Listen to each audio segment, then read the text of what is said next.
Saya yang berakting, melukis, bermain, berpidato, berdansa, menghitung, menulis dengan bebas, dapat bereaksi secara spontan tanpa persiapan atau pikiran sama sekali.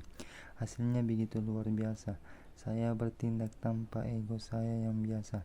Saya begitu selaras dengan apa yang sedang saya lakukan, atau dengan lawan main saya, atau dengan mesin, atau dengan kuda, atau dengan gelombang, atau dengan alam. Saya bertindak dengan perhatian penuh, namun tidak menerapkan kontrol sama sekali, dan penampilan saya tak tertandingi. Lebih dari semua itu, saya merasa begitu bahagia dan puas. Jika Anda pernah merasakan seperti ini, berarti Anda sudah berhasil. Inilah tepatnya yang digambarkan para superstar mengenai penampilan luar biasa mereka. Namun, momen puncak ini bahkan bagi superstar sekalipun tidak dapat diperkirakan. Momen ini tidak bisa dipancing lewat rekayasa atau kontrol. Performa puncak adalah ekspresi kesantaian.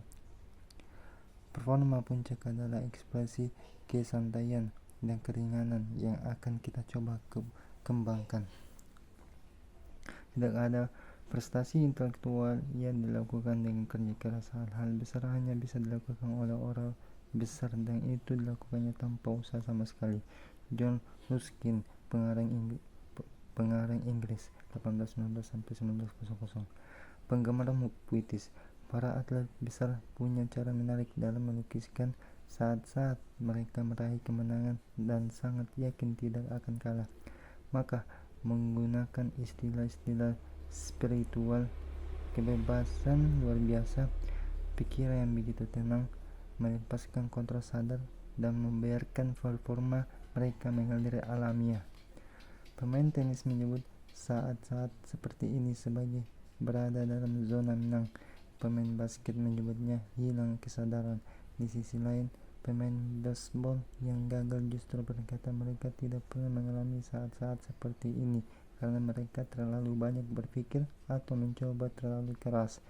Yogi Berra mengungkapkan hal ini dengan baik sekali. Berpikir, bagaimana Anda menganggap saya bisa berpikir dan memukul pada saat bersamaan? Prestasi gemilang lahir dari reaksi yang spontan terhadap suatu situasi dan tidak memikirkannya selagi sedang terjadi. Pengandalian dan rekayasa mikro masuk ke dalam performa puncak. Sepak bola spiritual. Pele melukiskan pengalamannya sebagai berikut. Di tengah permainan, ketenangan luar biasa menyergapku. Aku merasa mampu berlari sehari penuh tanpa merasa lelah, sanggup menggiring bola melewati pemain lawan satu persatu atau kesemuanya sekaligus. Tubuhku dapat melewati mereka dengan gampang. Mungkin ini cuma rasa percaya diri saja, tapi aku sudah sering merasa sangat percaya diri tanpa merasakan perasaan tak terkalahkan yang aneh ini. Pele, pemain sepak bola Brasil 1940 sampai sekarang. Bola basket yang diberkati. Salah satu gambaran yang juga sangat indah datang dari Bill Russell, salah seorang pemain basket terbaik yang pernah ada. Seringkali sebuah pertandingan yang diikuti Celtic menjadi begitu panas sehingga bukan lagi menjadi sekedar permainan fisik dan mental, melainkan permainan keajaiban. Ketika suasana ini terjadi, saya merasa permainan saya naik ke level baru. Pertandingan ini tidak hanya diikuti oleh saya dan pemain Celtic lain, tapi juga pemain lawan dan bahkan para wasit. Biasanya perasaan ini muncul ketika 3 atau 4 dari 10 pemain di lapangan sedang berebut bola. Perasaan ini menyebar kepada pemain lain dan kami pun seakan melayang di udara, dan permainan pun dimulai. Di sini ada semacam gelombang pasang dan surut yang memberitahu Anda tentang bagaimana irama dan nyanyian permainan bola basket yang sebenarnya. Saya berpikir, ini dia, aku harus mempertahankan ini, sehingga saya pun memicu semangat tim lawan. Di level yang luar biasa itu segala macam keanehan terjadi. Ini pertandingan dengan persaingan ketat, tapi saya kadang kala merasa sama sekali tidak sedang bersaing. Ini tentulah keajaiban. Saya akan mengerahkan seluruh tenaga, berusaha keras, memompa paru-paru saya ketika berlari, namun semua itu tidak membuat saya letih dan sakit. Pertandingan berjalan begitu cepat, segala tipuan gerak, potongan, dan lemparan menjadi kejutan, namun tak satu pun yang mengejutkan saya. Sudah sering terjadi dalam perjalanan karir saya sebagai pemain ketika saya merasa aura yang dingin menjalari sekujur punggung.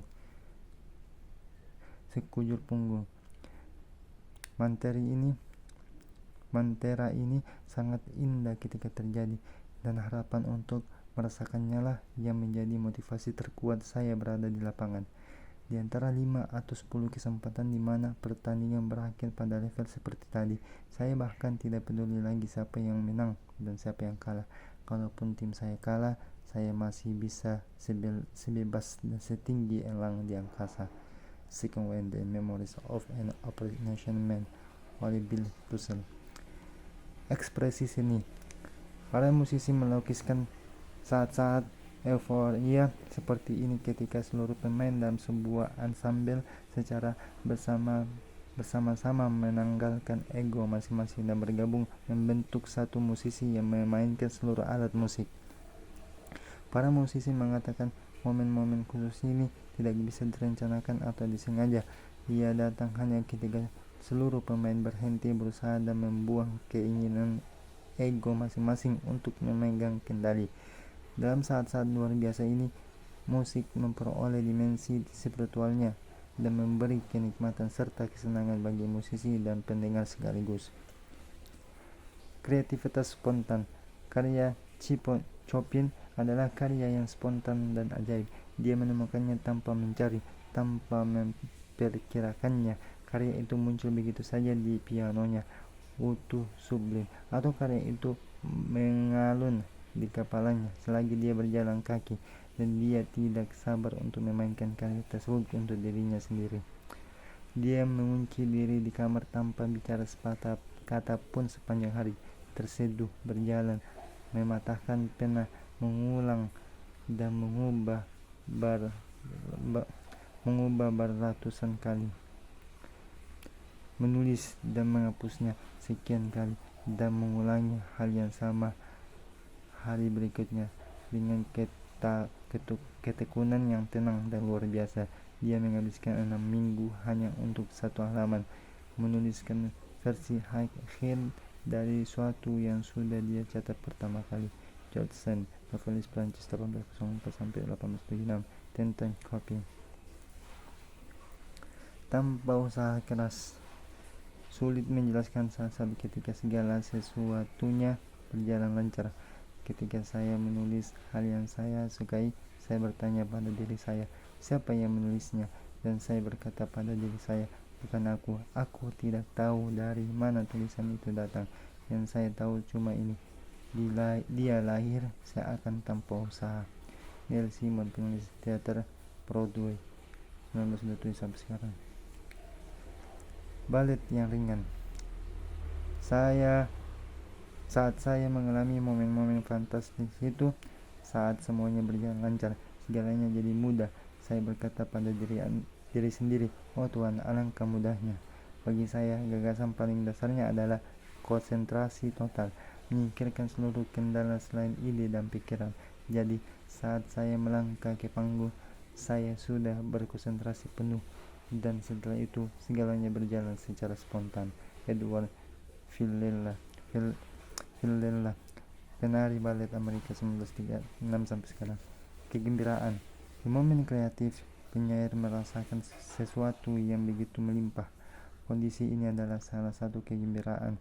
Di dalam kegembiraan, penyair merasakan seluruh keberadaannya meluas dan dia mampu menikmatinya secara utuh.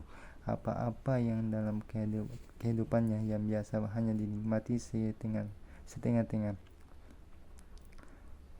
C.M. Bora, penyair Inggris 1898 sampai 1971. Komedi kosmik. Ketika Anda berdiri di depan penonton, itulah saat yang paling menyenangkan. Seakan-akan kita tengah berada di pihak yang menang, dan yang menjadi kunci kemenangan adalah Anda. ketika Anda mengembang bebas. Ketika tawa membahana, Anda akan mengatur timing Anda dengan gaya bebas. Setelah itu, timing Anda hanyalah irama dunia. Bob Hope, humoris Amerika 1903 sampai sekarang. Mengalir. Dr. Mihaly Csikszentmihalyi, seorang profesor psikologi di Universitas Chicago, telah meneliti jenis-jenis pengalaman yang dia sebut mengalir. Mengalir katanya adalah keadaan menyerap dan terlibat keadaan yang terletak di antara kebosanan di suatu sisi dan harap-harap cemas di sisi lain. Dengan kata lain, orang sedang mengalir manakala mereka begitu gembira dan senang terikat dengan satu kegiatan sehingga mereka tidak merasa bosan maupun cemas, takut atau sadar diri tentang apa yang mereka lakukan. Sayangnya, keadaan mengalir ini bukanlah keadaan yang dinikmati sebagian besar manusia. Menurut Dr. Csikszentmihalyi, sebagian besar orang menghabiskan hidupnya dalam pekerjaan yang tidak mereka sukai, namun merasa wajib melakukannya. Wajib menikmati kesantaian, aktivitas pasif yang tidak menawarkan rangsangan apa-apa. Akibatnya, hidup berjalan dalam rangkaian pengalaman membosankan dan mencemaskan silih berganti yang tidak bisa dikendalikan. Namun ketika seseorang mengalir, ketersaingan memberi jalan bagi keterlibatan, kegembiraan menggantikan kebosanan, keputusasaan berubah jadi kontrol, dan energi mental bekerja memperkuat kepekaan akan diri, alih-alih hilang lenyap karena melayani tujuan-tujuan eksternal. Flow, The Psychology of Optimal Experience oleh Dr. Mihaly Csikszentmihalyi. Terlalu keras berusaha. Siapapun yang pernah mengecap pengalaman mengalir atau berada dalam zona menang pasti akan berusaha merasakannya kembali. Namun, pengalaman ini tidak bisa diperoleh dengan berusaha atau mencoba. Seperti dalam Zen, mencoba justru akan menghasilkan kebalikan dari apa yang dituju, yakni rusaknya proses mengalir. Setiap pemikiran yang terpaku pada tambang akan berujung pada kejatuhan. Pelipipet, pemain sirkus meniti tambang. Tak terikat. Ciri lain dari pengalaman luar biasa ini adalah tidak peduli entah Anda menang atau kalah. Fokus perhatian Anda bukan pada hasil akhir tindakan Anda. Sebagian atlet memang tidak bisa dibedakan dari atlet besar dengan melihat latihan mereka menjelang perlombaan. Namun ketika skor sudah dicetak, mereka memperoleh keabadiannya. Ketika seorang pemanah memanah bukan karena apa-apa, berarti dia sudah mahir. Ketika dia memanah demi piala, berarti dia masih pemula. Dia membuat konsentrasinya terpecah. Dia lebih berpikir tentang menjadi pemenang ketimbang memanah, dan keinginan untuk menang melemahkan kemampuannya. Chuang Tzu, ahli Tao dari Cina, 389-286. Kunci yang saya pakai untuk mencapai pengalaman puncak: ikutilah kebahagiaan tertinggi Anda dengan jangan terikat pada tujuan dan target. Tetaplah fokus pada proses. Inilah jalan rahasia menuju performa puncak. Saat-saat istimewa yang luar biasa seperti di atas akan datang ketika kita begitu tersedot ke dalam apa yang sedang kita lakukan sehingga kita bisa keluar dari hasrat ego dan untuk mengontrol, dan performa kita akan mengalir bebas dan alamiah. Membiarkan mengalir inilah yang memungkinkan kita menjadi saluran tanpa hambatan bagi kebesaran yang dianugerahkan alam kepada kita. Tujuan individu kita dan kemengaliran bertemu dengan tujuan universal. Aliran universal aslinya adalah lepasnya potensi-potensi yang tak terikat dan kinerja-kinerja luar biasa.